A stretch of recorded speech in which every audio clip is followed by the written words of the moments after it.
किसी से दूर हो जाना या किसी को दूर कर देना आसान नहीं होता। लोग समझते हैं कि हम बेहिस हो गए हैं, लेकिन बेहतरीन के लिए कभी कभी रास्ते अलग करने पड़ते हैं और इसमें बहुत ही दिल छुपी होती है।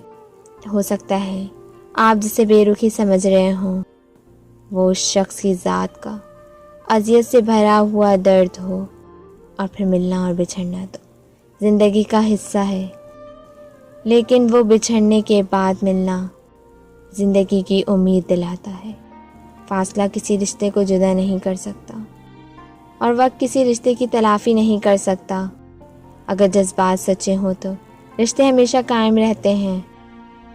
और मैं तो बस यही कहती हूँ कि इंसान को अपने अंदर कुछ छुपाना नहीं चाहिए, क्योंकि आंसू आँख से निकलकर गाल पे बह जाएं तो मतलब आपको तकलीफ़ हुई है, लेकिन अगर वही आंसू आँख से होते हुए हलक में जा अटके तो यकीनन कहीं ना कहीं अंदर से कुछ टूटता है जिसको दिल कहते हैं। और मैं तो इस चीज़ की कायल हूँ कि और कहती हूँ कि रिश्तों को निभाना चाहिए, लेकिन साथ ये भी कहती हूँ कि जहाँ उन रिश्तों की कदर ना हो वहाँ उन रिश्तों को निभाना भी नहीं चाहिए।